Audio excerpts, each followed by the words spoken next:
السلام عليكم ورحمة الله. الحمد لله وحده والصلاة والسلام على من لا نبي بعده. أعوذ بالله من الشيطان الرجيم. يا أيها الذين آمنوا لا تدخلوا بيوتا غير بيوتكم حتى تستأنسوا وتسلموا على أهلها.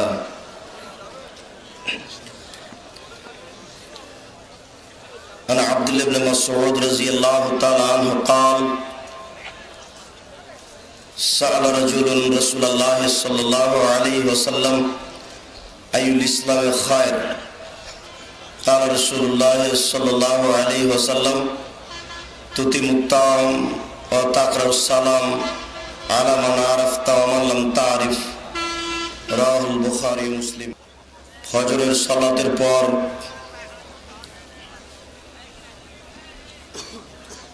সালাম সম্পর্কে দার্সে কোরআন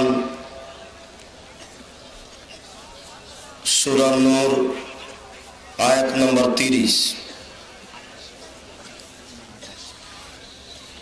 আয়াত নম্বর 28। আমরা সালাম সম্পর্কে এক গুরুত্বপূর্ণ তথ্যবহুল সংক্ষিপ্তভাবে বিবরণ দেওয়ার প্রাণপণে চেষ্টা করব ইনশাআল্লাহ।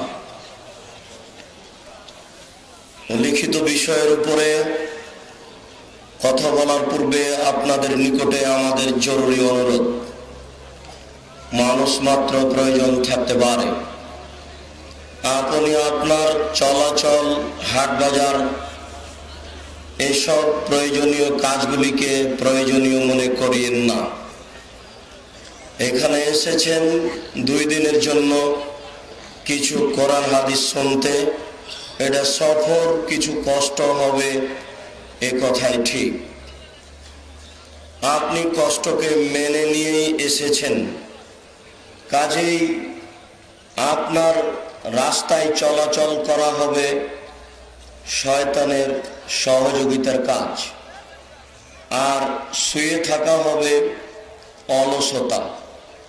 সালামের পরে আমি বাজারে রাস্তায় চলে আসলাম কেন বলতে পারেন? আল্লাহ তাআলা বলছেন সূরা নাস, একটা মানুষ শয়তান আর একটা জিন শয়তান। যে আমাকে মুখে বলে মন্দ কাজে চলো, সে হলো মানুষ শয়তান। সালামের পরেই যে বলল চলো একটু ঘুরে আসি, এ হলো মানুষ শয়তান। আর অন্তরে বলল আচ্ছা একটু বাহির থেকে ঘুরে আসি, এ হলো জিন শয়তান। আল্লাহ তাআলা বলছেন ইউসবিসু ফি সুদুরিন নাস মিনাল জিন্নাতি ওয়ান নাস। মানুষের অন্তরে কুমন্ত্রণা দেই মানুষ শয়তান, জিন শয়তান।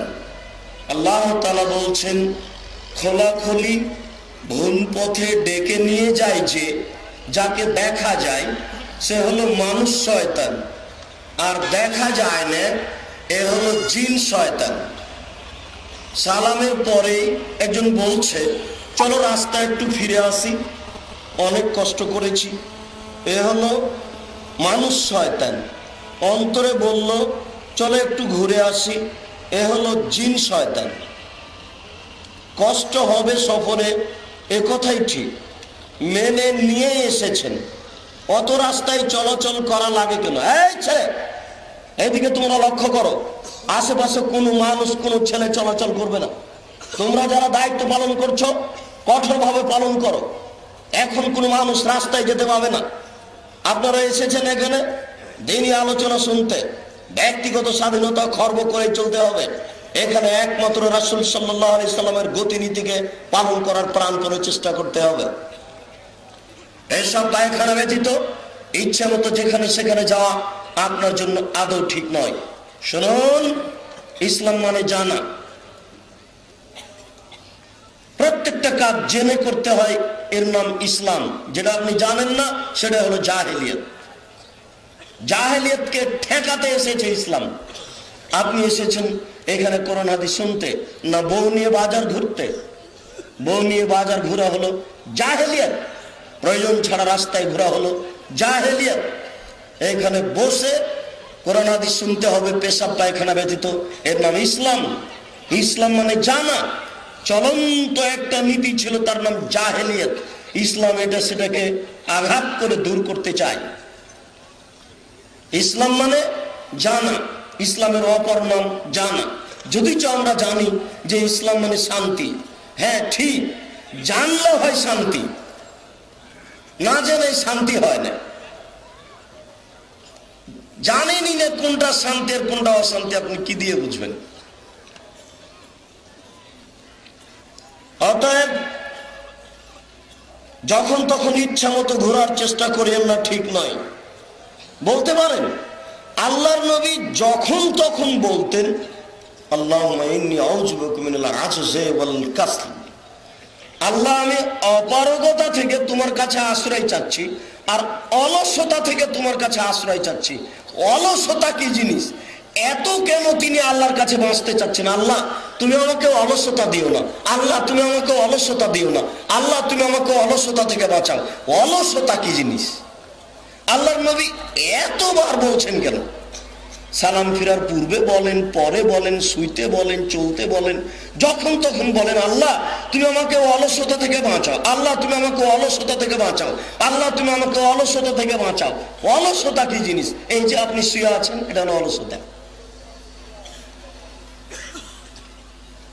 এই যে আপনাকে ভালো লাগে না, এটা অলসতা। এই মন চায় না এটা করতে, এটা অলসতা। অলসতার অপর নাম ধ্বংস। অলসতার অপর নাম ধ্বংস। অলসতা আপনাকে ধ্বংসের দিকে টেনে নিয়ে যাবে। যে ছেলে বেশি পড়াশোনা করতে পারে না, ওর পরীক্ষায় ফেল, ও অলস। অলস মানুষের জীবনে সর্ব ধরনের ক্ষতি ডেকে আনবে, সবসময় প্রস্তুত। মোহতারাম আমিরে জামাত কে না দেখার আগে, না আসার আগে আমি মনে করতাম যে যারা খুব বেশি পড়ে তাদের মধ্যে আমি একজন। যখন এখানে আসলাম তখন দেখি আমার মতো 10 জন যত পড়েন মোহতারাম আমিরে জামাত একাই তত পড়েন। আমি এটা অনুমান করছি, এবং সব সময় প্রস্তুত। উনিও মাঝে মধ্যে বলেন যে অলসতা নেই। অলসতা কি জিনিস? সবসময় প্রস্তুত। অলসতা হচ্ছে ধ্বংসের মূল।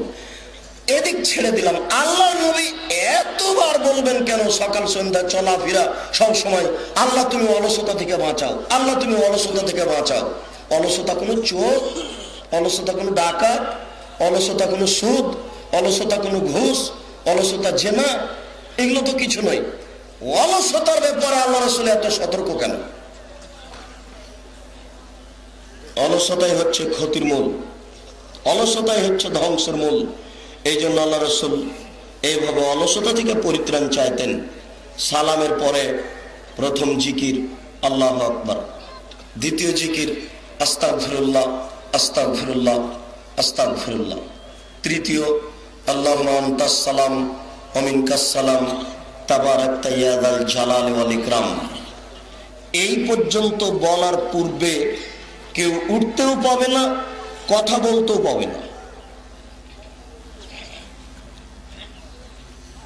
অন্তত এই পর্যন্ত যেতে হবে। এরপরে অনেক আছে। মুগীরা ইবনে শুবা বলেন, রাসূল সাল্লাল্লাহু আলাইহি সাল্লাম বলতেন, লা ইলাহা ইল্লাল্লাহু ওয়াহদাহু লা শারীকা লাহু লাহুল মুলকু ওয়া লাহুল হামদু ওয়া হুয়া আলা কুল্লি শাইইন কাদির। আল্লাহুম্মা লা মানি'a লিমা আতাইতা ওয়া লা মু'তিয়া লিমা মানা'তা ওয়া লা ইয়ানফা'ু জাল জাদ্দি মিনকাল জাদ্দ। সাওবান রাদিয়াল্লাহু তাআলা আনহু বলছেন, আল্লাহ রাসূল সালামের পরে বলতেন, লা ইলাহা ইল্লাল্লাহু ওয়াহদাহু লা শারীকা লাহু লাহুল মুলকু ওয়া লাহুল হামদু ওয়া হুয়া আলা কুল্লি শাইইন কাদির। লা হাওলা ওয়া লা কুওয়াতা ইল্লা বিল্লাহ।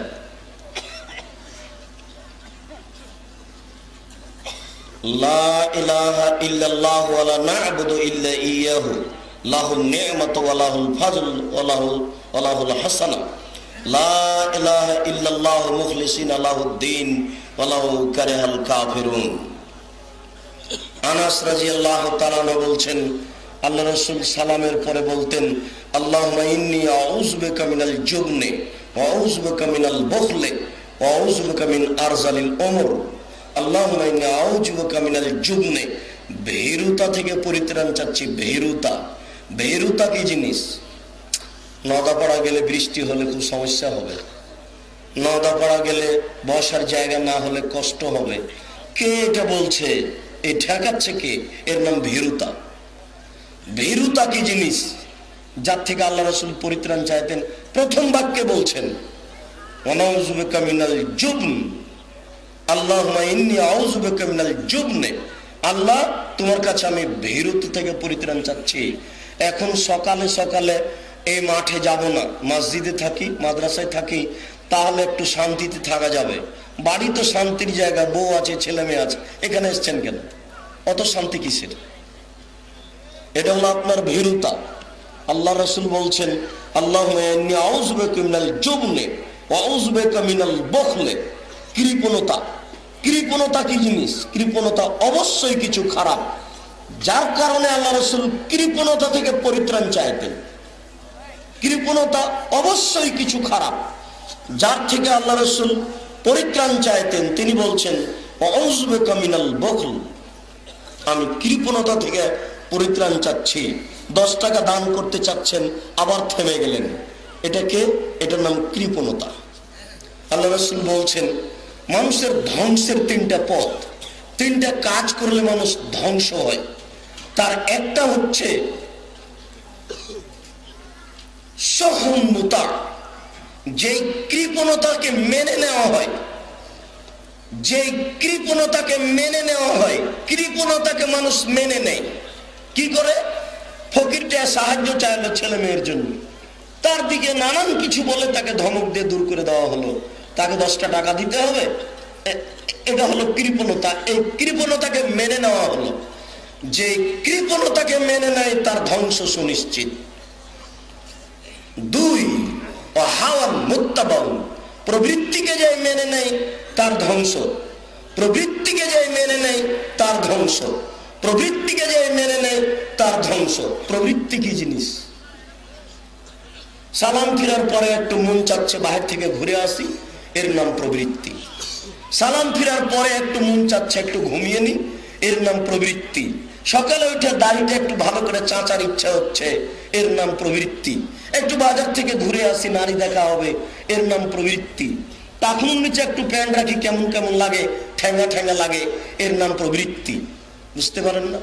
মনে যেটা চাই এর নাম প্রবৃত্তি, মনে যেটা চাই এর নাম প্রবৃত্তি। মনে যেটা চাই সেটাই শয়তানের কাজ, মনে যেটা চাই সেটাই হচ্ছে শয়তানের কাজ। ইউসুফ আলাইহিস সালাম বলছেন ইন্নান নাফসা লা'আমারাতু বিসসু'i, আত্মা আমাকে পাপের আদেশ করে। আত্মা সবসময় মানুষকে পাপের আদেশ করে। আকল, বিবেক মানুষকে ভালো কাজে যেতে বলে, আত্মা মানুষকে পাপের কাজ করতে বলে। মানুষের ভিতরে সবসময় 2টা জিনিস বিরাজ করছে, একেবারে মারামারি যুদ্ধ লেগে আছে, একটার সাথে আর একটা। একটার নাম আকল আর একটার নাম নফস। একটার নাম আকল আর একটার নাম নফস। আকল বলছে এটা অপছন্দ, আত্মা বলছে এটা করতেই হবে। কে জয় হয় দেখা যাবে। যদি অন্যায়টা করে ফেলেন আত্মা জয়ী হলো, যদি না করেন তাহলে বিবেক জয়ী হলো। সবসময় 2টা জিনিস মানুষের ভিতরে কাজ করে। আল্লাহ রাসূল বলছেন ধ্বংসের 3টা পথ, তার হচ্ছে একটা প্রবৃত্তির অনুসরণ, আর আরেকটা ধ্বংসের পথ হচ্ছে আত্মা অহংকারী। অহংকার, যে অহংকারী করে, যে অহংকারী ব্যক্তির পরিত্রাণ নেই। রাসূল সাল্লাল্লাহু আলাইহি সাল্লাম বলছেন ওয়াউযু বিকা মিন আরজালিল উমুর, অথর্ব, অচল, অকেজ বয়স আল্লাহ তুমি আমাকে দিও না। যে বয়সে অন্যজন ধরে পেশাব পায়খানায় নিয়ে যাবে, এরকম বয়স আল্লাহ তুমি আমাকে দিও না। ছেলে মেয়ে বউ স্ত্রী ধরে পেশাব পায়খানায় নিয়ে যাবে, এই বয়স তুমি আমাকে দিও না, ওর আগেই তুমি আমাকে দুনিয়া থেকে নিও। আউযু বিকা মিন আরজালিল উমুর, ওয়াউযুবিকা মিন ফিতনাতিদ দুনিয়া ওয়া আযাবিল কবর, তুমি দুনিয়ার ফিতনা থেকে বাঁচাও, কবরের ফিতনা থেকে বাঁচাও। যে কোনো সমস্যা দুনিয়াবি ফিতনা, আর কবরেরটা খুবই জটিল, কবরেরটা খুবই জটিল। কবর বড় বিপদ। আল্লাহর নবী বলছেন, সালামের পরে বলতেন দুনিয়ার ফিতনা থেকে বাঁচাও আর কবরের ফিতনা থেকে বাঁচাও। সালামের পরে তিনি বলতেন, আল্লাহুম্মা ইন্নী আউযুবিকা মিনাল আজজি ওয়াল কাসলি ওয়াল জুবনি ওয়াল বুখলি ওয়াল হারাম ওয়া আযাবিল কবর। আল্লাহুম্মা আতি নাফসি তাকওয়াহা ওয়া যাক্কিহা ওয়া আনতা খায়রুম মান যাক্কাহা আনতা ওয়ালিয়ুহা ওয়া মাওলাহা। আল্লাহ, তুমি আমার আত্মার পরিশুদ্ধি দাও, তুমি আত্মার পরিশুদ্ধি দিয়ে থাকো, তুমি এই আত্মার অভিভাবক, তুমি উত্তম অভিভাবক। আল্লাহুম্মা ইন্নী আউযুবিকা মিন ইলমিন লা ইয়ানফা ওয়া মিন কলবিন লা ইয়াখশা ওয়া মিন নাফসিন লা তাসবা ওয়া মিন দাওয়াতিন লা ইস্তাজাবু লাহা। আল্লাহ, এমন বিদ্যা দিও না যে বিদ্যা আমাকে উপকার করে না। আল্লাহ, তুমি এমন আত্মা দিও না যে আত্মা পরিতৃপ্তি লাভ করে না। এত চা খেতে যেতে হচ্ছে কেন? এত নাস্তা করতে যেতে হচ্ছে কেন? খুব বেশি খেতে হবে? এত খাওয়া লাগছে কেন? ওই আত্মা দিও না যে আত্মা পরিতৃপ্তি লাভ করে না। আজকে সব খেয়ে নেবেন, একবার বড়ই নিচ্ছেন, একবার বিস্কুট কিনছেন, একবার চানাচুর কিনছেন। এগুলিকে পিকনিকে আসা হয়েছে নাকি? নিজেকে ভুল পথে নিয়ে যায় না। সবাই আমরা মানুষ, মানুষ মানে যার হিতাহিত মানবিক জ্ঞান আছে, বিবেচনা করে চলার চেষ্টা করি। আল্লাহর নবী বলছেন, ওই আত্মা দিও না যে আত্মা তৃপ্তি লাভ করে না। ওই দোয়া করি না যেন যেই দোয়া কবুল হয় না, ওই দোয়া করি না যেন যেই দোয়া কবুল হয় না। যদি আগের অংশগুলো মনে না থাকে তাহলে এই অংশটুকু বলার চেষ্টা করবেন, আল্লাহুম্মা ইন্নী আউযুবিকা মিন ইলমিন লা ইয়ানফা ওয়া মিন কলবিন লা ইয়াখশা ওয়া মিন নাফসিন লা তাসবা ওয়া মিন দাওয়াতিন লা ইস্তাজাবু লাহা। এই দোয়া পড়তে হবে, যে কোনো দোয়ার বইয়ে পাওয়া যায়। এরপরে আল্লাহ রাসূল পড়তেন সূরা ফালাক, সূরা নাস, সূরা ইখলাস। এরপরে তিনি আয়াতুল কুরসি পড়তেন। তিনি বলেন, ফরজ সালাতের পরে আয়াতুল কুরসি যে পড়বে সে জান্নাতে চলে গেছে, কিন্তু তাকে ঠেকিয়ে রেখেছে মরণ, মরলেই যাবে। ফরজ সালাতের পরে যদি মানুষ আয়াতুল কুরসি পড়ে তাহলে ওকে জান্নাতে যেতে ঠেকিয়ে রেখেছে তার মরণ, ও মরলেই জান্নাতে যাবে। আল্লাহ রাসূলের কথা বলছে। এরপরে সুবহানাল্লাহ, আলহামদুলিল্লাহ, আল্লাহু আকবার, লা ইলাহা ইল্লাল্লাহ, সুবহানাল্লাহ, আলহামদুলিল্লাহ, আল্লাহু আকবার। শেষে লা ইলাহা ইল্লাল্লাহ ওয়াহদাহু লা শারীকা লাহু লাহুল মুলকু ওয়া লাহুল হামদু ওয়া হুয়া আলা কুল্লি শাইইন কাদির। 33 33 34, নইলে 33 33 33, আর এই কালেমা দিয়ে হয়ে যাবে 100। আল্লাহ রাসূল বলছেন, কারো যদি বড় থেকে বড় পাপ থাকে, কারো যদি সাগরের সমান, সাগরের ফেনার সমান পাপ হয়ে থাকে, আর 33 33 33 আর এই শাহাদাত কালেমা যদি পড়ে, লা ইলাহা ইল্লাল্লাহু ওয়াহদাহু লা শারীকা লাহু লাহুল মুলকু ওয়া লাহুল হামদু ওয়া হুয়া আলা কুল্লি শাইইন কাদির, তাহলে তার সব পাপকে ক্ষমা করা হবে। এগুলো তাসবিহ তাহলিল সালামের পরে জরুরি। আপনি চেষ্টা করুন। সালাম পর্যন্ত ছিল চুপে চুপে দোয়া, এখন হলো জিকির। অত রাস্তাঘাটে চলাচল বন্ধ করুন। তোমরা ছেলেরা যারা দায়িত্ব পালন করছো, তোমরা এই খুব কঠোরভাবে দায়িত্ব পালন করো। কোনো মানুষ এমনি চলাচল করতে পারবে না। এটা একটা দিনই বৈঠক, কারো ব্যক্তিগত এভাবে স্বাধীনতা থাকা ঠিক নয়। আল্লাহ রাসূল যখন কথা বলতেন তখন তিনি বলতেন, তোমরা নিজ নিজ স্থানে বসে পড়ো। তিনি সবকে বসিয়ে ধীর স্থিরতার সাথে কথা বলতেন। আমরা এখানে আল্লাহ রাসূলের কথা বলবো আর মানুষ রাস্তায় হাঁটবে, কথাকে মূল্যায়ন করবে না, ইচ্ছা মতো ঘুরে বেড়াবে, এমনটা হয় না। এটা ঠিক নয়। চুপচাপ বসে থাকতে হবে। আল্লাহ রাসূল কথা বললেই সবাইকে চুপচাপ বসার জন্য বলতেন, নইলে এখানে একটা লম্বা হাদিস শোনাই, তারপর বিষয়ের দিকে যাচ্ছি। দেখুন, ফাতেমা বিনতে কায়েস রাদিয়াল্লাহু তাআলা আনহা বলেন, সমেত মুনাদি ইনাদি আসসালাতু জামে। ফাতেমা বিনতে কায়েস বলেন, আমি শুনলাম একটা লোক বলছে সালাত শুরু হতে যাচ্ছে, মানে আজানের পূর্বে সালাত শুরু হতে যাচ্ছে। ফাখারাজতু ইলাল মসজিদ, আমি মসজিদে গেলাম। ফাসাল্লাইতু মা নবী সাল্লাল্লাহু আলাইহি সাল্লাম, আমি রাসূলের সাথে সালাত আদায় করলাম। ফালাম্মা কাজা সালাতাহু, যখন রাসূল তার সালাত শেষ করলেন, জালাসা আলা মিম্বারিহি, তিনি তার কাঠের মিম্বারের উপরে উঠে বসলেন।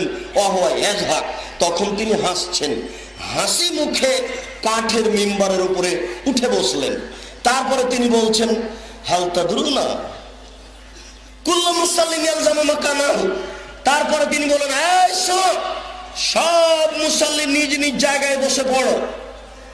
তিনি কাঠের মিম্বারে উঠেই যে প্রথম বাক্যটা বললেন সেটা হচ্ছে, এই মুসাল্লি শোনো, তোমরা সব নিজ নিজ স্থানে বসে পড়ো। এবার সবাই বসে গেছেন। রাসূলের সাহাবীগণ এত অনুগত ছিলেন, এত অনুগত ছিলেন, এত অনুগত ছিলেন, কথার মধ্যে কথা। জুতা পায়ে দিয়ে সালাত শুরু করেছেন আল্লাহর নবী। জুতাতে পেশাব পায়খানা না থাকলে জুতা পায়ে দিয়ে সালাত আদায় করা যায়। তা আল্লাহ রাসূল জুতা পায়ে দিয়ে সালাত শুরু করেছেন। জুতাতে ছিল অপবিত্রতা কিছু। জিবরাইল এসে বললেন, আল্লাহ রাসূল জুতা খুলুন। নামাজের মধ্যে জিবরাইল বললেন যে জুতাতে অপবিত্রতা আছে। আল্লাহ রাসূল সালাতের মধ্যে জুতা খুলে দিয়েছেন। সাহাবীগণ দেখলেন যে রাসূল জুতা খুললেন, সাহাবীগণ জুতা খুলে দিয়েছেন। সালামের পর আল্লাহ রাসূল বলছেন, কি ব্যাপার, তোমরা জুতা খুললে কেন? ওই যে আপনাকে দেখলাম। বুঝতে পারেননি কথা? আপনাকে আমি কি দেখাচ্ছি বুঝতে পেরেছেন? অনুগত। অনুগত কাকে বলে? আমি বলছি আর হেঁটে বেড়াচ্ছেন আপনি, মানে কি আপনি অনুগতই বুঝেন না। বিদ্যারই অভাব, বুদ্ধির অভাব পরে, বিদ্যারই অভাব। বিদ্যাই নাই, আমি বুদ্ধি কি দিয়ে লাগাবো? আল্লাহ রাসূল বলছেন, কি ব্যাপার, আমি না হয় জুতা খুলেছি, তোমরা কেন খুললে? এই যে আপনাকে খুলতে দেখলাম সালাতের মধ্যে, রাসূল তো বলেনি। আরে শোনো, জিবরাইল আমাকে বললো যে জুতাতে অপবিত্রতা আছে, তাই তো আমি খুলেছি, তোমাদের কি অপবিত্রতা আছে? বুখারী মুসলিমের হাদিস আপনাকে অনুগত দেখালাম। অনুগত কাকে বলে? আপনারা তো প্রয়োজন কেন রাস্তায় হাঁটার, চলাচল করার? বউ আছে ওখানে 17 বার যেতে হবে বউয়ের কাছে, অত কেন? বউ না খেয়ে মারা যাবে? মানুষ 3 দিন না খেয়ে মারা যায় না, 3 দিন 5 দিন 7 দিন থেকে যায়। ব্যস্ত হয়েন না।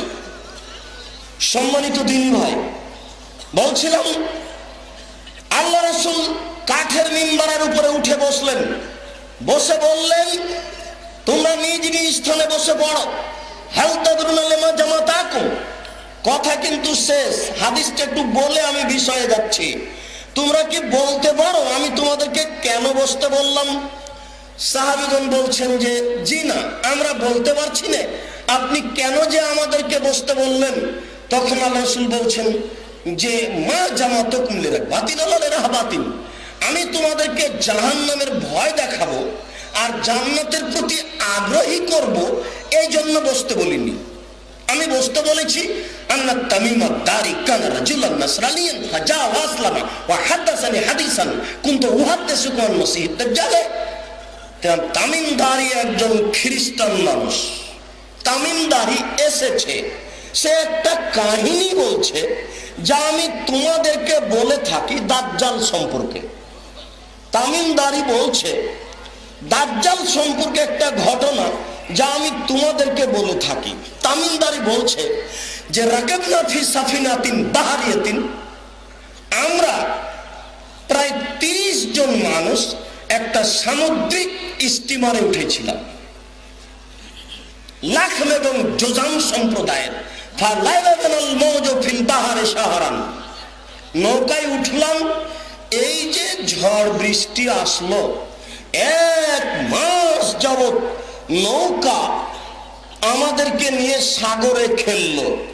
ঝড় বৃষ্টির এই ঢেউ, সাগরের এই ঢেউ আমাদেরকে নিয়ে 1 মাস যাবত খেললো। আমরা যে কোন দিকে গেলাম তা আমরা বুঝতে পারলাম না। 1 মাস যাবত কোথায় খাওয়ার, কোথায় থাকা। আলা জাজিরাতিন হিনা তাগরিবুস শামস, কোন একদিন 30 দিন পরে সন্ধ্যার সময় নৌকাটা একটা নদীর এক পাশে গিয়ে কিনারায় গিয়ে লাগলো, এক পাশে গিয়ে লাগলো। ফাজালাসনা ফি আকরাবিস সাফিনাতে, আমরা স্টিমার থেকে নেমে ছোট ছোট নৌকায় উঠে বসলাম।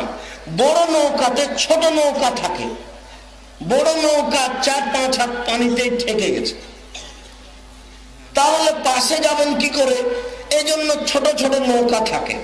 তো সাহাবীগণ বলছেন, তামিমদারি বলছেন যে আমরা ওই ছোট নৌকায় উঠে বসলাম। ফালাকি আপনা দাবাতুন আহলাব কাসিরু সারে লাইদ্রা মিন কবরিহি বিকবলিহি বিকাসরাতি সার, লাইদ্রা মিন কবলিহি বিদবরিহি বিকাসরাতি সার।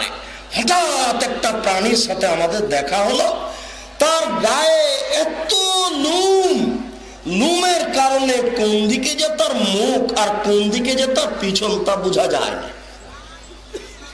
আশ্চর্য প্রাণী, এত আশ্চর্য প্রাণী যে গায়ে এত লোম, কোন দিকে যে তার মুখ আর কোন দিকে যে তার পিছন আমরা তা বুঝতে পারি না। মানান্তে আমরা বললাম, এই তুমি কে? তো বলছে আনাল জাসাসা, আমি হচ্ছি গোয়েন্দা, আমি সিআইডি, আমি কথা বহন করি।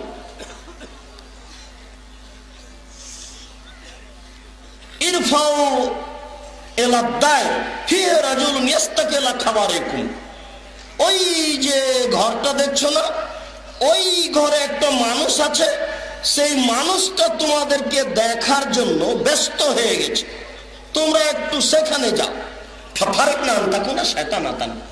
যখনও বলেছে যে ওই ঘরে একটা মানুষ অপেক্ষা করছে, তোমরা ওখানে যাও, তখন আমাদের অন্তরে একটা ভয় আসলো, এ কি শয়তান নাকি? 30 জন মানুষ ভয় পেয়ে গেল, এই যে শয়তান নাকি, ব্যাপারটা কি? তা আমরা দৌড় দিয়ে সেই ঘরে চলে গেলাম। ফারায়না ফিহা ইনসানান আযীম মা রাআইতু খালকান কাত্ত ইয়াশুদ্দু বাইনা রিজলিহি ওয়া ইয়াদাইহি মা উনুকিহি, দেখি সেই ঘরে বিশাল মানুষ, এত বড় মানুষ আমরা জীবনে কোনোদিন দেখিনি। ডান হাতকে বাম পায়ের নিচ দিয়ে, বাম হাতকে বাম পায়ের নিচ দিয়ে বের করে এইভাবে কান ধরে আছে, লোহার জিজির দিয়ে বাঁধা আছে। লাফ দিয়ে আকাশে উঠে যাচ্ছে, আবার নিচে পড়ে যাচ্ছে, আবার লাফ দিয়ে আকাশে উঠে যাচ্ছে, আবার নিচে পড়ে যাচ্ছে। এ তো একেবারে আশ্চর্য দৃশ্য। এরকম মানুষ তো আমরা কোনোদিন দেখিনি, যার হাত পা তার কানের সাথে কাঁধের সাথে লোহার জিজির দিয়ে বাঁধা আছে, লাফ দিয়ে আকাশে উঠে নিচে পড়ে যায়। আমরা বললাম, মানান্তা তুমি কে? তখন বলছে, ইন্নাকুম কাদারতুমুনি ফাহুরিন মানান্তুম, আরে তোমরা তো জেনেই যাবা আমি কে, তোমরা বলো তোমরা কারা? তোমরা তো জেনেই যাবা আমি কে, তোমরাই বলো তোমরা কারা? তা আমরা বললাম, না হলো ওনাসুল আরব, আমরা আরবের মানুষ। রাকেবনা ফি সাফিনাতিন বাহারিয়াতিন, আমরা একটা সামুদ্রিক স্টিমারে উঠেছিলাম। স্টিমার আমাদেরকে 1 মাস নিয়ে খেললো, আমরা যে কোন দিকে গেলাম তা বুঝতে পারলাম না। হঠাৎ একটা প্রাণীর সাথে দেখা হলো, দেখি তার গায়ে খুব লোম, তার কোথায় মুখ রয়েছে আর কোথায় পিছন রয়েছে তা আমরা বুঝতে পারলাম না। আমরা তাকে বললাম, তুমি কে? সে বলল, আমি গোয়েন্দা। তারপরে আমাদেরকে বললো যে ওই ঘরের দিকে যাও, সেই ঘরে একটা মানুষ আছে, সেই মানুষ তোমাদেরকে দেখার জন্য ব্যস্ত হয়ে গেছে, তাই আমরা চলে আসলাম। আচ্ছা ঠিক আছে। বেরুনিয়ার নাখলে বাইসান, সিরিয়াতে বাইসান গ্রামে একটা খেজুর গাছ ছিল, সেই খেজুর গাছের খবর বলো, খেজুর গাছটা আছে কিনা, খেজুর ধরে কিনা। সিরিয়াতে বাইসান নামক গ্রামে একটা খেজুর গাছ ছিল, সেই খেজুর গাছের কথা বলো, খেজুর ধরে কিনা। হ্যাঁ, সেই খেজুর গাছে খুব খেজুর ধরে, খেজুর গাছ আছে। তখনও বলছে, অচিরে গাছ থাকবে না, খেজুরও থাকবে না। বেরুনিয়ান বহায়রাতি তাবারিয়াতে, ইরাকে একটা তাবারিয়া নামক বিল জলা ছিল, ইরাকে তাবারিয়া নামক একটা বিল জল। তখনও বললো ছায়া যাবে, অচিরে এমন একদিন আসবে বিলে পানি থাকবে না, শেষ হয়ে যাবে। ইরাকে আর একটা বড় পুকুর ছিল, সেই পুকুরে কি পানি আছে? এলাকার লোকেরা কি সেই পানি উঠে জমি চাষ করে? না,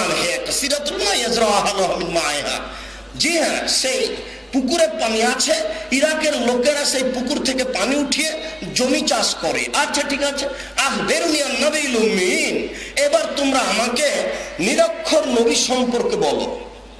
নিরক্ষর নবী, যিনি অক্ষর চিনেন না। আমাদের নবী মুহাম্মদ সাল্লাল্লাহু আলাইহি সাল্লাম অক্ষর চিনতেন না, কোনটা ত, কোনটা জ, কোনটা আইন, কোনটা গায়ন, তিনি এটা চিনতেন না। বলো তো দেখি তার অবস্থা কি? তা আমরা বললাম যে তিনি এখন মক্কা থেকে মদিনায় পালিয়ে গেছে। কাদ হারাবা মিন মক্কা ইলা মদিনা ইলা ইয়াসরাব, তিনি মক্কা থেকে মদিনায় পালিয়ে গেছে। তো তার অবস্থা কি এখন? তা আমরা বললাম যে হালহু দালবুন, তার অবস্থা হলো বালতি। ও বলল যে ওই নিরক্ষর নবীর অবস্থা কি? আমরা বললাম যে নিরক্ষর নবীর অবস্থা বালতি। কি বুঝলেন বালতি? বালতিটা একটু আগে বুঝাই। আগে ইদারার পাশে বালতি থাকতো, ইদারা, ইদারা বুঝলে? কুয়া, ইদারার পাশে বালতি থাকতো। তা এখন আপনি রাস্তা দিয়ে যাচ্ছেন, রাস্তার পাশে এটা আছে, ওখানে বালতি আছে, আপনার পানির প্রয়োজন, বালতিটা নামিয়ে পানি উঠিয়ে পানি পান করে বালতিটা রেখে চলে গেলেন। কিছুক্ষণ পরে আমি যাচ্ছি, আমারও পানির প্রয়োজন, আমি বালতিটা নামিয়ে পানি উঠিয়ে পানি পান করে আবার বালতিটা রেখে চলে গেলাম। তাহলে বালতি একবার আপনার হাতে, বালতি একবার আমার হাতে। তো আমরা বললাম যে মুহাম্মদ সাল্লাল্লাহু আলাইহি সাল্লামের অবস্থা এখন বালতি, মানে তিনি বদরের যুদ্ধে জয়ী হয়েছেন আর উহুদের যুদ্ধে পরাজয় হয়েছেন, একবার জয় একবার পরাজয়, তার অবস্থা বালতি। কথাটা বুঝতে পারেননি? তখন ও বলছে এখন আমি তোমাদের বলে দিই আমি কে, কাদুবের কুমারান্নি, আমি কে তোমাদের বলে দিই। তার আগের একটা বাক্য বলছে ওয়াজিবুল্লাহ মুয়ুতিহু, তবে দেশবাসীর উচিত তাকে মেনে নেওয়া, তবে দেশবাসীর উচিত তার আনুগত্য করা, তবে দেশবাসীর উচিত তাকে মেনে নেওয়া, তার আনুগত্য করা। আমি বলি আমি কে? আমি হচ্ছি দাজ্জাল। এবার বলুন তো, রশি দিয়ে বাঁধা ছিল, লাফ দিয়ে আকাশে উঠে আর নিচে পড়ে, একে? এ হলো দাজ্জাল। দাজ্জালের কাহিনী এতক্ষণ পর্যন্ত বলা হচ্ছে। দাজ্জাল বলছে যে জনগণের উচিত মুহাম্মদকে মেনে নেওয়া, সাল্লাল্লাহু আলাইহি ওয়াসাল্লাম। দাজ্জাল বলছে, দাজ্জাল বলছে যে জনগণের উচিত, পৃথিবীবাসীর উচিত মুহাম্মদকে মেনে নেওয়া। এই কথা দাজ্জাল বলে। অবাক, মুসলিম শরীফের হাদিস। শোনো, আমাকে পৃথিবীতে 40 দিন চলার অনুমতি দেওয়া হবে। সারা পৃথিবীতে আমি 40 দিন চলে সব দেখে নিব, ইল্লা মক্কা ওয়াল মদিনা, তবে মক্কা এবং মদিনায় ঢুকতে পারবো না। ওর একটা এরিয়া আছে, ওতে 12টা পথ আছে। আমি যতবারই ঢোকার চেষ্টা করব, খোলা তরবারি নিয়ে ফেরেশতা দাঁড়িয়ে আছে, জোর করে ঢুকতে চাইলে তারা আমাকে হত্যা করবে। মক্কা এবং মদিনা আমি ঢুকতে পারবো না। এই কথা বলেই আল্লাহ রাসূলের হাতে একটা লাঠি ছিল, তিনি লাঠি নিয়ে খুতবা দিতেন, এটাই ঠিক। 4টে সহিহ হাদিস আছে লাঠি নিয়ে খুতবা দাও। জুমাতে খুতবা দিতেন লাঠি নিয়ে, এটাও সহিহ হাদিস। হাতের লাঠিটা দিয়ে মিম্বারের উপরে মেরে বলছেন হাজিহি তাইবা, হাজিহি তাইবা, হাজিহি তাইবা, এটাই মদিনা, এটাই মদিনা, এটাই মদিনা। এই মদিনাতেই দাজ্জাল প্রবেশ করতে পারবে না। এখরজমিন ইরাক, এখরজমিন মাশরিক, দাজ্জাল বের হবে ইরাক থেকে, দাজ্জাল বের হবে পূর্ব দিক থেকে। কিয়ামত পর্যন্ত মানুষ এখন খুঁজুক দাজ্জাল কোথায় আছে। কিয়ামত পর্যন্ত মানুষ দাজ্জালকে খুঁজে পাচ্ছে কোথায়, পাবে না। দাজ্জাল একদিন বের হবে, দাজ্জালকে কেউ মারতেও পারবে না। ইবনু সাইয়্যিদকে আল্লাহর নবী দেখতে গেছিলেন। ইবনু সাইয়্যিদ যখন মিথ্যে কথা বলল, তো উমর বলছেন আল্লাহ রাসূল অনুমতি দেন, একে মেরে দিই। তখন আল্লাহ রাসূল বলছেন দেখো উমর, এ যদি দাজ্জাল হয় তাহলে তো তুমি মারতে পারবে না, মারবে ঈসা আলাইহিস সালাম। আর যদি দাজ্জাল না হয় তাহলে মেরে কি লাভ? তাহলে বোঝা গেল দাজ্জালকে কেউ মারতে পারবে না। একমাত্র কার হাতে মারা পড়বে? ঈসা আলাইহিস সালামের হাতে। এখানে এই লম্বা হাদিসের একটা অংশ আপনার মনে আছে কি? যা বলছি, আল্লাহ রাসূল কথা বলার সময় বললেন, সবাই তোমরা নিজ নিজ স্থানে বসে পড়ো। এই নিজ নিজ স্থানে বসে পড়ো এই কথাটা বলতে গিয়ে বুখারী মুসলিমের লম্বা একটা হাদিস শোনাচ্ছিলাম। আপনারা আপনাদের গতি পরিবর্তন করুন, নিজ নিজ স্থানের সম্ভবপর বসে আলোচনা শোনার চেষ্টা করুন। কেউ কোনো জায়গায় শুয়ে ঘুমিয়ে নিজ ইচ্ছায় বসে থাকতে পারবে না। সবার চলাচল গতি বন্ধ করে সম্ভবপর যে যেখানে আছেন বসে থেকে আলোচনা শোনার চেষ্টা করুন। মহান আল্লাহ বলেন, ইয়া আইয়ুহাল্লাযীনা আমানু, হে বিশ্বাসীগণ, লা তাদখুলু বুয়ুতান গায়রা বুয়ুতিকুম হাত্তা তাস্তানিসু ওয়া তুসাল্লিমু আলা আহলিহা, তোমরা নিজের বাড়ি ব্যতীত অন্য কোন বাড়িতে বিনা সালামে প্রবেশ করতে পাবে না। তোমরা সালাম দিয়ে অনুমতি নিয়ে প্রবেশ করো। নিজের বাড়িতেও সালাম দিয়ে প্রবেশ করতে হবে, অন্যের বাড়িতেও সালাম দিয়ে প্রবেশ করতে হবে।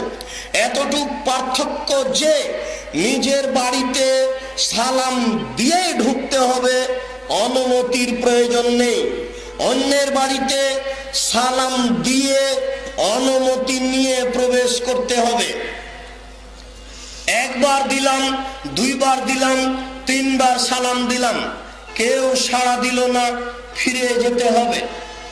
কেউ সাড়া দিল না, ফিরে যেতে হবে। এটাই বিধান। কলিং বেলে বাজনা দিবেন না। কলিং বেলে বাজনা ঠিক নয়, বাজনা হচ্ছে শয়তানের কাজ। কলিং বেলে সালাম দিবেন। সালাম কলিং বেলে আছে, টিপার সময়তে আপনি মুখে বলবেন আসসালামু আলাইকুম। বাড়ির লোক শুনতে পাক আর না পাক, আপনাকে বলতে হবে কেন? আল্লাহর নবী বলছেন, এজা দাখালা আহাদুকুম বাইতাহু ওয়ালাম ইয়াজকুরিল্লাহ তাদখুলিহি, কেউ যদি তার বাড়িতে প্রবেশ করে, সে যদি সালাম না দেয়, তখন ইবলিস তার সঙ্গী সাথীকে বলে যে মাবিতা লাকুম, তোমাদের এই বাড়িতে থাকার ব্যবস্থা আছে, তোমরা এখন থাকো। সালাম না দিয়ে প্রবেশ করে যখন খেতে বসে আর বিসমিল্লাহ বলে না, তখন ইবলিস বলে মাবিতা লাকুম আশা, তোমাদের এখানে থাকারও ব্যবস্থা আছে, খাওয়ারও ব্যবস্থা আছে, খাও আর থাকো। আঙ্গুল দেওয়ার সময় আসসালামু আলাইকুম না বললে শয়তান এই বাড়িতে থাকবে। এক সালামের এমন ক্ষমতা, ইবলিস সহ পৃথিবীর কোন শয়তান এই বাড়িতে থাকতে পারবে না। আল্লাহর নবী বলেছেন কিয়ামত পর্যন্ত এই কথার দুই হবে না। আম গাছে জাম ধরতে পারে, অমাবস্যার রাতে চাঁদ উঠতে পারে, শুয়ের ছিদ্র দিয়ে ফাল প্রবেশ করতে পারে, এগুলো হয় না, এগুলো হয় না। তবু এটা ঘটে যেতে পারে, অমাবস্যার রাতে চাঁদ উঠে যেতে পারে, কথার কথা, শুয়ের ছিদ্র দিয়ে ফাল প্রবেশ করতে পারে, আম গাছে জাম ধরে যেতে পারে। এগুলো যদি সম্ভব হয়ে যায়, রাসূলের কথার কিয়ামত পর্যন্ত দুই হবে না। তিনি বলেন বাড়িতে সালাম দিয়ে ঢুকলে বাড়িতে শয়তান থাকতে পারে না। এটা এই চূড়ান্ত কিয়ামত পর্যন্ত এইভাবেই থাকবে। তিনি বলেন কারো যদি বাড়ির বাহির দরজা না থাকে, কারো যদি বাড়ির বাহির দরজা না থাকে, দরজা থাকলে বিসমিল্লাহ বলে বন্ধ করবে। আল্লাহ রাসূল বলছেন গুল্লে কুলাব ওয়াজ করুল্লাহ, বিসমিল্লাহ বলে দরজা বন্ধ করো। যদি দরজা না থাকে, ফাঁকা গরিব মানুষ, তাহলে একটু ছোট একটা কাঠ, এক টুকরা কিছু নিয়ে দরজার উপরে বিসমিল্লাহ বলে রেখে দেন। আল্লাহর নবী বলেছেন সকাল পর্যন্ত এই দরজা দিয়ে শয়তান প্রবেশ করতে পারবে না। বুখারী মুসলিমের হাদিস। এর নাম নীতি, এটা ইসলাম। আমি মুসলিম, আমি নীতি পালন করি মুহাম্মদ সাল্লাল্লাহু আলাইহি সাল্লামের। এক ছোট বিসমিল্লাহ, এক ছোট টুকরা বিসমিল্লাহ বলে এই দরজায় রেখে দিলে সকাল পর্যন্ত ইবলিস এখান দিয়ে ঢুকতে পারবে না, আল্লাহর নবী বলেছেন। বাড়িতে ঢোকার সময় সালাম দিয়ে ঢুকতে হবে, কলিং বেলে আঙ্গুল দেওয়ার সময় সালাম মুখে বলতে হবে, এটাই সুবিধা। মহান আল্লাহ বলেন, ওয়াইদা হুইতুম বিতাহিয়াতিন ফাহাইয়ু বিআহসানা মিনহা তুহা, কেউ যদি সালাম দেয় তাহলে তুমি তার চেয়ে উত্তম দাও, নইলে যা বলেছে তাই বলো। কেউ যদি সালাম দেয় তাহলে তুমি তার চেয়ে উত্তম দাও, নইলে যা বলেছে তাই দাও। কিভাবে উত্তম দেওয়া যায়? একজন নবী আল্লাহর রাসূলের নিকটে প্রবেশ করে বলল, আসসালামু আলাইকুম, এ বলে বসে গেল। আল্লাহর রাসূল বললেন তার জন্য 10 নেকি। আর একজন ঢুকে বলল, আসসালামু আলাইকুম ওয়া রাহমাতুল্লাহ, আল্লাহ রাসূল বললেন এর জন্য 20 নেকি। আরেকজন প্রবেশ করে বলল, আসসালামু আলাইকুম ওয়া রাহমাতুল্লাহি ওয়া বারাকাতুহু, তখন আল্লাহ রাসূল বললেন এর জন্য 30 নেকি। আপনি যদি সালাম দেওয়ার সময় একটু কম করে থাকেন, আমি তার চেয়ে ওইটুকু বেশি করে দিব, তখন আমার হয়ে গেল আপনার চেয়ে উত্তম। আর আপনি যদি বলার সময় এই পর্যন্তই বলে থাকেন, আসসালামু আলাইকুম ওয়া রাহমাতুল্লাহি ওয়া বারাকাতুহু, তখন আর আমার বৃদ্ধি করার কোনো সুযোগ নেই। আল্লাহ বলছেন, সালাম দাতা যা বলেছে তুমি তার চেয়ে উত্তম দাও, অথবা যা বলেছে তা পাল্টা ফেরত দাও। আল্লাহ তাআলা যা বলছেন তাই আমাদের মানতে হবে, মানার পদ্ধতি রাসূল যা বললেন। শুনুন, বারা ইবনে আযিব রাদিয়াল্লাহু তাআলা আনহু বলেন, রাসূল সাল্লাল্লাহু আলাইহি সাল্লাম বলেছেন, আফসুস সালাম তাসলামু, তোমরা পরস্পরে সালাম প্রদান করো, নিরাপদে থাকবে। সালাম প্রদান করলে মানুষের নিরাপত্তা আল্লাহর পক্ষ থেকে নেমে আসে। আবু যার গিফারি রাদিয়াল্লাহু তাআলা আনহু বলেন, রাসূল সাল্লাল্লাহু আলাইহি সাল্লাম বলেছেন, আফসুস সালামা তাআলা, তোমরা পরস্পরে সালাম বিনিময় করো, তোমরা সবচেয়ে উঁচু সম্মান লাভ করবে। পরস্পরে সালাম বিনিময় করলে সবচেয়ে বেশি সম্মান লাভ করা যায়। আবু হুরায়রা রাদিয়াল্লাহু তাআলা আনহু বলেন, আল্লাহ রাসূল বললেন, লা তাদখুলুনাল জান্নাহ হাত্তা তুমিনু, তোমরা ঈমানদার না হলে জান্নাত পাবে না। কোন হিন্দু যদি কোটি কোটি টাকা দিয়ে মসজিদ মাদ্রাসা তৈরি করে দেয়, এই কাজের বিনিময়ে সে জান্নাত পাবে না। ইব্রাহিম আলাইহিস সালাম দোয়া প্রার্থনা করে তার পিতাকে জান্নাতে নিতে পারেননি। আমাদের নবী মুহাম্মদ সাল্লাল্লাহু আলাইহি সাল্লাম দোয়া প্রার্থনা করে পিতামাতাকে জান্নাতে নিতে পারেননি। শুনুন, জান্নাতে যাওয়ার জন্য শর্ত হচ্ছে ইসলাম। আল্লাহর নবী বলেন, তোমরা জান্নাতে যেতে পারবে না যতক্ষণ পর্যন্ত ঈমানদার না হচ্ছ। ওয়ালা তুমিনু হাত্তা তাহাব্বু, আর আপোষে ভ্রাতৃত্ব ভালোবাসা না হলে ঈমান হয় না। আলা আদুল্লুকুম আলা শাইইন, আমি কি তোমাদের একটা কাজের কথা বলবো না? এজা ফালতুম তাহাবাবতুম, ওই কাজটা করলে তোমাদের আপোষে ভালোবাসা ভ্রাতৃত্ব ভাব হয়ে যাবে। আফসুস সালামা বাইনাকুম, সেটা হচ্ছে তোমরা তোমাদের মাঝে সালাম বিনিময় করো। একজন আর একজনের সাথে সাক্ষাৎ হলে সালাম দিতে হবে, পরস্পরে সালাম বিনিময় করো। আব্দুল্লাহ ইবনে আব্বাস রাদিয়াল্লাহু তাআলা আনহু বলেন, রাসূল সাল্লাল্লাহু আলাইহি সাল্লাম বলেছেন, এজা লাকিয়া রাজুলুন আখাহু সুম্মা হালাত বাইনাহু ওয়া বাইনাস সালাম বাইনাহু ওয়া বাইনাহু জিদারুন আও শাজারাতুন আও হাজারুন সুম্মা লাকিয়াহু ফাইসাল্লামু আলাইহি। শুনো, তোমাদের ভাইয়ে ভাইয়ে সাক্ষাৎ হলো, সালাম দিল, এরপরে দুইজনের মাঝে একটা গাছ ব্যবধান আর হয়ে গেল, বা একটা পাথর আর হয়ে গেল, বা একটা বাড়ি আর হয়ে গেল, এরপরে আবার সাক্ষাৎ হলো, তোমরা আবার সালাম দাও।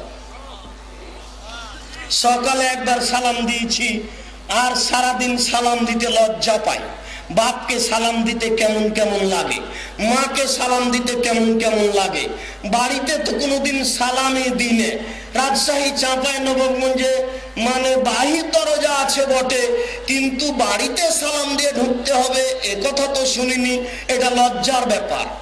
আর আপনার কুমিল্লা, ফরিদপুর, বৃহত্তর কুমিল্লা, বৃহত্তর ফরিদপুর, বৃহত্তর কুষ্টিয়া, বৃহত্তর খুলনা, সাতক্ষীরা, বাগেরহাট, এসব বাড়িতে কোনো বাহির দরজাই নেই, কারণ সালামও লাগে না, জায়গায় নেই সালাম দেওয়ার।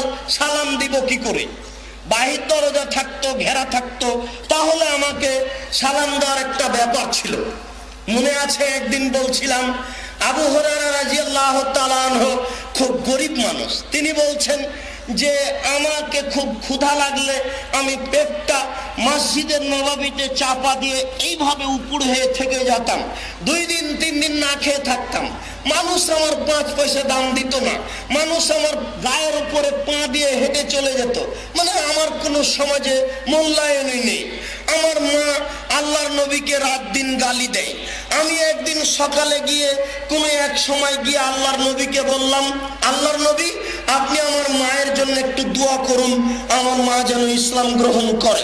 আল্লাহর নবী বললেন, আল্লাহুম্মা হদি উম্মা আবি হুরায়রা, আল্লাহ তুমি আবু হুরায়রার মাকে হেদায়েত দান করো। এরপরে আবু হুরায়রা দৌড়িয়ে যাচ্ছেন, দোয়া কবুল আগে হবে কি তিনি আগে পৌঁছবেন, এগুলো কোনো কথা ওখানে নেই। এক পর্যায়ে আবু হুরায়রা বাড়িতে চলে গেলেন। বাড়িতে গিয়ে দরজায় আঘাত করছেন। এই দেখেন দরজা আছে গরিব মানুষের, ভিতরে যেতে পারছেন না। আবু হুরায়রা থাকে, আপনার থাকে না? ভিতরে যেতে পারছেন না, দরজায় আঘাত করছেন। তিনি বলছেন যে আমি শুনতে পাচ্ছি আমার মা যেন পানি নিয়ে কি করছে, এটা আমার মনে হচ্ছে না। তার মা গোসল করছে, তার মা ইতিমধ্যে রেডি হয়ে গেছে ইসলাম গ্রহণ করবে সেই জন্য। তো আমার মা তাড়াতাড়ি দরজা খুলে দিয়েছে। যেমনই দরজা খুলেছে তেমন দেখলাম আমার মায়ের মাথায় চাদর, ওড়নি নেই। তাহলে বোঝা যাচ্ছে আবু হুরায়রা রাদিয়াল্লাহু তাআলা আনহু বলছেন আমার মা চলন্ত গতির উল্টা এসেছেন আমার সামনে। চলন্ত গতি ছিল কাপড় মাথায় দিয়ে আসা। তার মা কিন্তু এখন হিন্দু, অমুসলিম, এরপরেও মাথায় কাপড় দিয়ে আসতো তার মা। এ কথা আবু হুরায়রা রাদিয়াল্লাহু তাআলা আনহু বলেন। তিনি বলেন আমার মা তাড়াহুড়ো করে এসে দরজা খুললো, তো দেখলাম যে তার মাথায় কাপড় নেই। আমি বুঝাতে পারছি না, মুসলিম শরীফের হাদিস। এতে তিনি বলতে চাইলেন মাথায় কাপড় নেই মানে তার মা স্বাভাবিকভাবে আসলে মাথায় কাপড় দিয়েই আসতেন। যেমনই মা বেটা সামনাসামনি, মায়ে বলছে আশহাদু আল্লা ইলাহা ইল্লাল্লাহ ওয়া আশহাদু আন্না মুহাম্মাদুর রাসূলুল্লাহ, আমি সাক্ষ্য দিচ্ছি আল্লাহ ব্যতীত কোনো মাবুদ নেই, আমি সাক্ষ্য দিচ্ছি মুহাম্মদ আল্লাহর রাসূল। এখানে আমি অন্য কিছু বলিনি। এখানে যেটা বলতে চাচ্ছি, দেখেন আবু হুরায়রার বাহির দরজা আছে, সালাম দিয়ে ঢুকতে হবে। বারা ইবনে আযিব রাদিয়াল্লাহু তাআলা আনহু বলেন রাসূল সাল্লাল্লাহু আলাইহি ওয়াসাল্লাম বলেছেন আজাজুন নাসে মান আজাজা ফিদ দুআয়ে, সবচেয়ে নিঃস্ব, সবচেয়ে হতভাগা মানুষ ওই যেই ব্যক্তি দুআতে নিষ্ক্রিয়, যেই ব্যক্তি দুআতে হতভাগা, যে ব্যক্তি দুআতে নিষ্ক্রিয় সে হচ্ছে সবচেয়ে বড় হতভাগা। আপনাকে যখন তখন জিকির আজকার দোয়া প্রার্থনা করতে হবে। তিনি বলেন ওয়াবখালুন নাস মান বাখিলা বিসালামে, সবচেয়ে কৃপণ মানুষ হচ্ছে ওই যে সালামে কৃপণ। সবচেয়ে কৃপণ মানুষ হচ্ছে সেই যে ব্যক্তি সালামে কৃপণ। আবু হুরায়রা রাদিয়াল্লাহু তাআলা আনহু বলেন রাসূল সাল্লাল্লাহু আলাইহি সাল্লাম বলেছেন আসরাকুস সারিক মান ইয়াসরিকু সালাতাহু, সবচেয়ে বড় চোর যে ব্যক্তি সালাত চুরি করে, সবচেয়ে বড় চোর যে ব্যক্তি সালাত চুরি করে। ওয়াবখালুন নাস মান বাখিলা বিসালামে, সবচেয়ে কৃপণ মানুষ যে সালামে কৃপণ। সবচেয়ে কৃপণ মানুষ যে ব্যক্তি সালামে কৃপণ। আবু হুরায়রা রাদিয়াল্লাহু তাআলা আনহু বলেন আল্লাহর নবী বলছেন যে ইন্না আউলান নাস নাসে মান বাদা বিসালামে বি, আমার নিকটে সবচেয়ে ভালো মানুষ সেই যে ব্যক্তি আগে সালাম দেয়। আমার নিকটে সবচেয়ে ভালো মানুষ সেই ব্যক্তি যে ব্যক্তি আগে সালাম দেয়। আমার নিকটে সবচেয়ে ভালো মানুষ সেই ব্যক্তি যে ব্যক্তি আগে সালাম দেয়। আব্দুল্লাহ ইবনে মাসউদ রাদিয়াল্লাহু তাআলা আনহু বলেন, একজন ব্যক্তি আল্লাহ রাসূলকে জিজ্ঞাসা করল, আল্লাহ রাসূল, আইউল ইসলামে খায়র, মুসলমান হিসাবে সবচেয়ে ভালো কাজ কোনটি? একজন ব্যক্তি আল্লাহর নবীকে জিজ্ঞাসা করলেন, আল্লাহর নবী, মুসলমান হিসাবে আমল করতে গিয়ে সবচেয়ে ভালো কাজ কোনটি? আল্লাহর নবী বললেন, তুতিমুত তাআম তাকরাউস সালাম আলা মান আরাফতা ওয়া মান লাম তারিফ, তুমি খাদ্য অসহায় মানুষকে খাওয়াবে, এটা হলো সবচেয়ে ভালো কাজ। ভিক্ষুক এসেছে, আপনি খুব ব্যস্ত আছেন, আপনার স্ত্রীও খুব ব্যস্ত, ভিক্ষুক খেতে চেয়েছে, একটু আগে অন্য বাড়িতে খেয়েছে, পেট পূরণ হয়ে আছে, আপনি সবই বুঝছেন, এরপরেও ভিক্ষুককে ফিরিয়ে দেওয়া বড় কিছু মনে করিয়েন না। এরপরেও ভিক্ষুককে ফিরিয়ে দেওয়া বড় কিছু মনে করিয়েন না। আল্লাহ রাসূল বলছেন, দুস্থ গরিব ফকির মিসকিনকে খেতে দেওয়া মুসলমান হিসাবে সবচেয়ে ভালো কাজ। তারপরে তিনি বললেন যে তাকরাউস সালামা আলা মান আরাফতা ওয়া মান লাম তারিফ, যাকে তুমি চিনো তাকেও সালাম দাও, যাকে তুমি চিনো না তাকেও সালাম দাও। যতক্ষণ পর্যন্ত আপনি না বুঝেছেন লোকটা হিন্দু, ততক্ষণ পর্যন্ত আপনি সালাম দিবেন। আপনার মোবাইলে রিং হচ্ছে, আপনি উঠিয়ে দেখছেন নাম্বার, চিনতে পারছেন না হিন্দু কি মুসলমান, আপনি বলুন আসসালামু আলাইকুম। যে ব্যক্তি রিং দিচ্ছে সে হিন্দু হোক আর মুসলমান হোক, তাতে আসে যায় না। আল্লাহ নবী বলেন, তুমি যাকে চিনো তাকেও সালাম দাও, তুমি যাকে চিনো না তাকেও সালাম দাও। আবু হুরায়রা রাদিয়াল্লাহু তাআলা আনহু বলেন, আল্লাহর নবী বলেছেন, সিত্তু খিসালিন লিল মুসলিম আলাল মুসলিম লিল মুমিন আলাল মুমিন, 6টি কাজ মানুষ মানুষের কাছে রেখে দিয়েছে, 6টি কাজ মানুষ মানুষের কাছে রেখে দিয়েছে। আপনার কাছে আমি টাকা কর্জ নিয়েছি, আমার কাছে আপনি টাকা রেখেছেন, আপনি পাবেন, সময়ে চাইতে পারেন, এটা দিয়ে আমার কাছে রেখেছেন। 6টা জিনিস আছে, কেউ কাউকে দেয়নি, এমনিতেই পাবে। 6টা জিনিস আছে, কেউ কাউকে দেয়নি, এমনিতেই পাবে। 6টা জিনিস আছে, কেউ কাউকে দেয়নি, এমনিতেই পাবে। তার একটা হচ্ছে এউদ হয়ে যা মারে যা, কোন মানুষ অসুস্থ হলে দেখতে যেতে হবে। আমি যখন অসুস্থ তখন আপনার জন্য জরুরি জিম্মেদারি আপনি আমাকে দেখতে আসবেন, আপনার জন্য জরুরি জিম্মেদারি আপনি আমাকে দেখতে আসবেন। আমার ছেলে বলবে আপনাকে, আমার আব্বু আপনাকে ডাকছে, আমার আব্বু খুব অসুস্থ, তখন আপনি শুনে আসবেন, এ কথা নয়।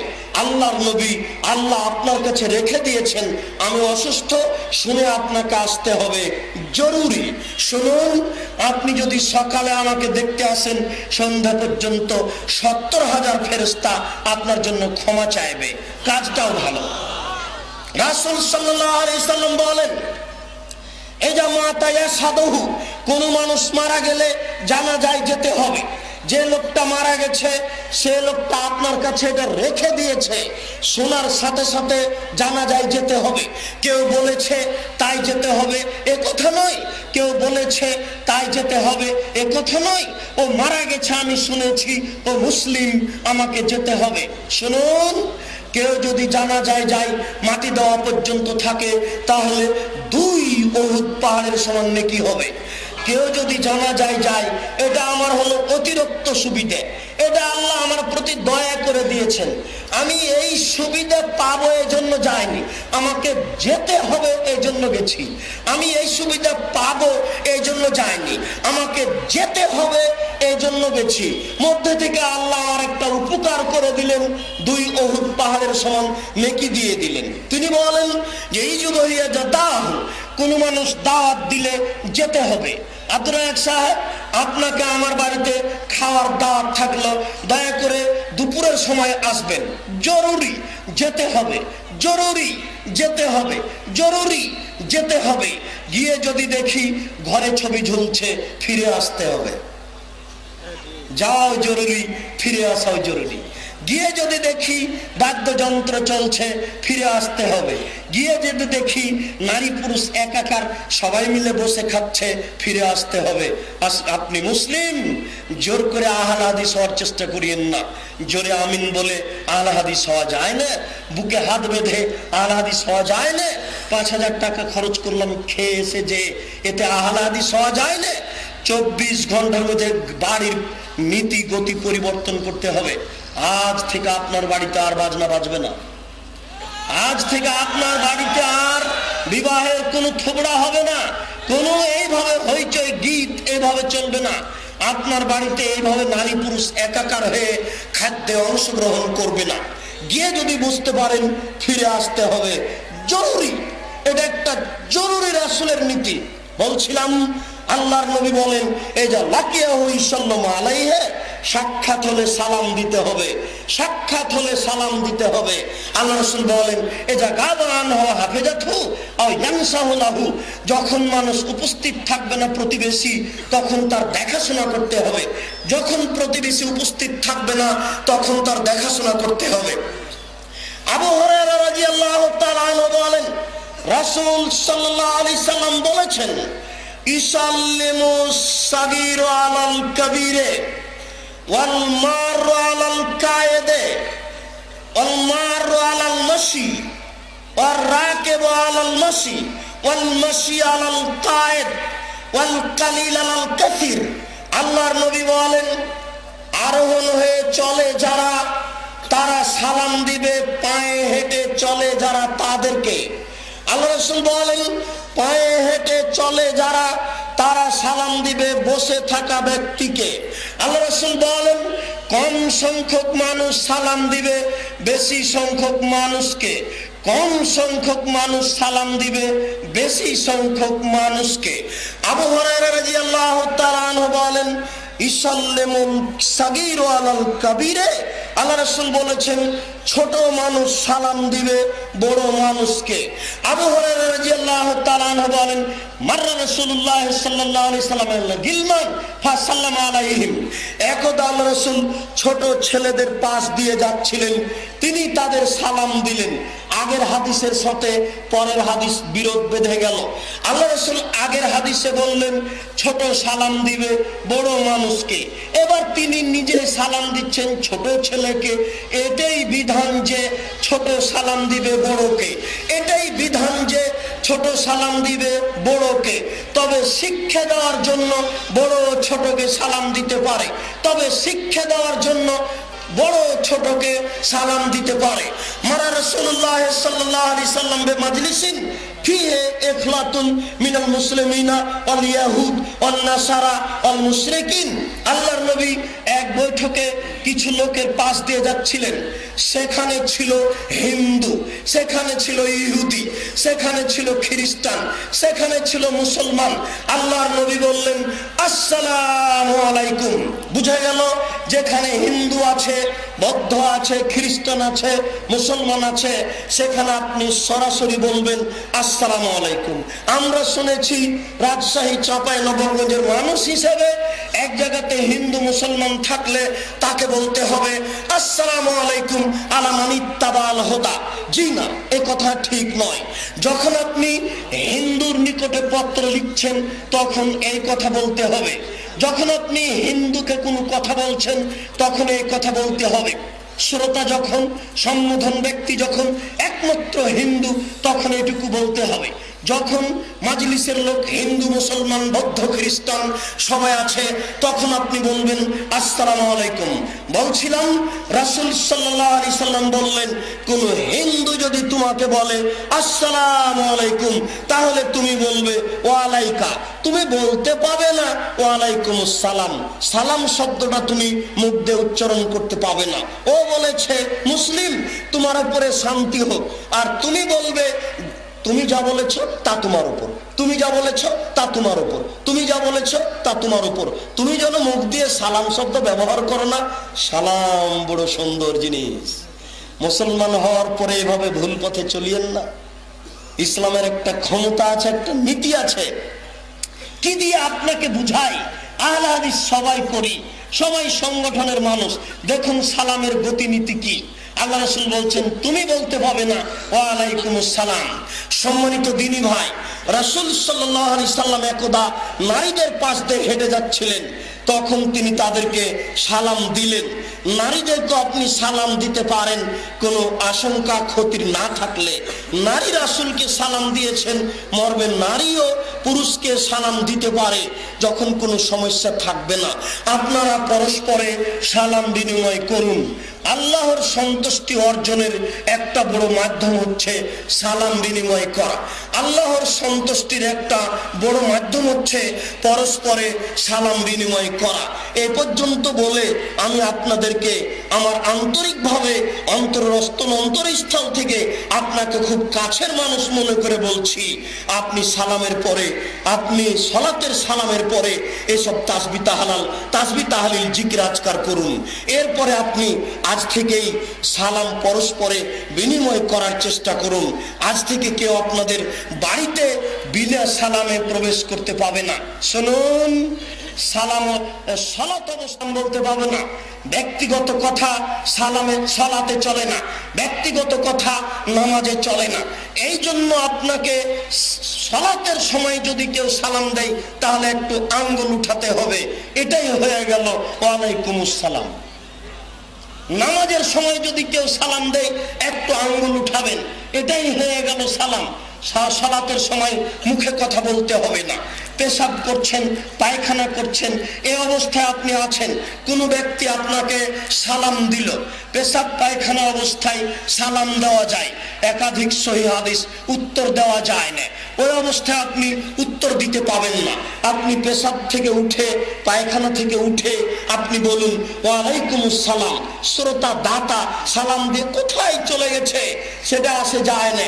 আপনি উঠে বলবেন ওয়ালাইকুমুস সালাম, আপনি ওই অবস্থায় সালাম দিতে পাবেন না। আমরা ফিকহের বই পুস্তকে দেখেছি, শুনেছি 14 জায়গায় সালাম দেওয়া যায় না। এ কথা একটা বানাট, মিথ্যা কথা। পৃথিবীতে কোনো জায়গাতে সালাম দেওয়া যায় না এরকম কোনো জায়গা নেই। কোনো জায়গাতে সালাম দেওয়া যায় না এরকম কোনো পরিস্থিতি নেই। পেশাব পায়খানা সালাত যে কোনো কাজ করছে আপনি তাকে সালাম দেন। আমি খেতে বসেছি, আপনি ঢুকলেন, আপনি বলছেন আব্দুর রাজ্জাক সাহেব মনে কিছু নিয়েন না, আপনি খাচ্ছেন এই জন্য আমি সালাম দিলাম না। আরে মনে কিছু নিয়েন না এক বাক্য, আপনি খাচ্ছেন আর এক বাক্য, সালাম দিলাম না আর এক বাক্য, তিনটা বাক্য চলে, আসসালামু আলাইকুমই চলে না। ধর্ম এত পাগল, দেখেছেন কিভাবে ওরা ধর্মকে পাগল বানাচ্ছে। শুনুন, সালাম দেওয়া যাবে না এরকম কোনো পরিস্থিতি নেই। আমি আসলে আমার রাস্তাঘাটের কথা বলতে চাই না, তবু একটা কথা দু একদিন বলেছি, মনে আছে? পাবনা যাচ্ছিলাম, বাস থেকে নেমে পাশে স্কুল মাঠ আছে, ওখানে মসজিদও আছে, পেশাব পায়খানার জায়গা আছে। তো একটা লোক অজু করছে, আমি সালাম দিয়ে চলে গেছি। আমার প্রয়োজন পূরণ করে এসে ওখানে দাঁড়িয়েছি, আমিও অজু করব। তো আমাকে বলছে আপনাকে একটা কথা বলি। বলেন। তো কি করেন আপনি? আমি কিছু করি। কি করেন? মাদ্রাসায় পড়াই। কি পড়ান? কিছু পড়াই, ভাঙাচোরা বই পুস্তক কিছু পড়াই। আবারও বলছে কি পড়ান? মাদ্রাসায় কিছু পড়াই। আপনাকে একটা কথা বলি। বলেন। কি বলছেন? অজু করা অবস্থায় সালাম দিতে হয় না। প্রমাণ আছে, প্রমাণ আছে। কোথায় আছে? আছে। যখন 2-3 বার বলেছে তখন বললাম আমি আব্দুর রাজ্জাক বিন ইউসুফ আত-তাহরিক প্রতীকের ফতোয়া লিখে আসি। শুনুন, অজু অবস্থায় সালাম দেওয়া যায় না এরকম কোনো হাদিস পৃথিবীতে নাই। আমার মরা পর্যন্ত আপনার সময় থাকলে, যতদিন আপনি হায়াতে বেঁচে আছেন ততদিন চেষ্টা করুন। দুনিয়াতে সালাম দেওয়া যাবে না এরকম কোনো পরিস্থিতি পরিবেশ নেই। তবে উত্তরের ব্যাপারে 3টে পদ্ধতি। একটা পদ্ধতি আপনি সরাসরি সালামের উত্তর দেন, একটা পদ্ধতি সালাতের মধ্যে নামাজের মধ্যে আছেন তখন আঙ্গুল উঠিয়ে আপনি উত্তর দেন, আর একটা পদ্ধতি পেশাব পায়খানায় আছেন, কেউ আপনাকে সালাম দিয়েছে, আপনি তখন উত্তর দিবেন না, উঠে আপনি উত্তর দিবেন ওয়ালাইকুমুস সালাম। আমরা সবাই আহলে হাদিস আন্দোলনের সাথে জড়িত, সক্রিয়ভাবে আন্তরিকভাবে, আল্লাহ তুমি আমাদের প্রতি দয়া করো, রহমত নাযিল করো, আমরা যেন কোরআন এবং সহিহ হাদিস অনুযায়ী চলতে পারি, তুমি এই তৌফিক দান করো, আল্লাহুম্মা আমিন। সম্মানিত দিনী ভাই, মুহতারাম আমির জামাত, আপনাদের আহলে হাদিস আন্দোলনের আমির যথাযথ প্রাণপণে তার আনুগত্য বজায় রেখে কোরআন এবং সহিহ হাদিস মেনে চলার চেষ্টা করবেন। মানুষকে অন্যায়ের প্রতি উত্তর দেওয়ার চেষ্টা করিয়েন না। অন্যায়ের প্রতি উত্তর দিয়ে লাভবান হওয়া যায় না। আপনার গাছে সিম গাছ পাশের লোকের ছাগলে খেয়ে নিয়েছে, আপনি আর আপনার স্ত্রী পাশের লোকটাকে খুব গালি দিয়েছেন, বলেন তো খুব গালি দিয়ে কি সিম গাছ ফিরে এসেছে? সিম গাছ ফিরে আসেনি। অতএব এইভাবে প্রতি উত্তর দিয়েন না। আমাদের যেসব লেখা বই পুস্তক রয়েছে সেইগুলি পড়ার চেষ্টা করুন।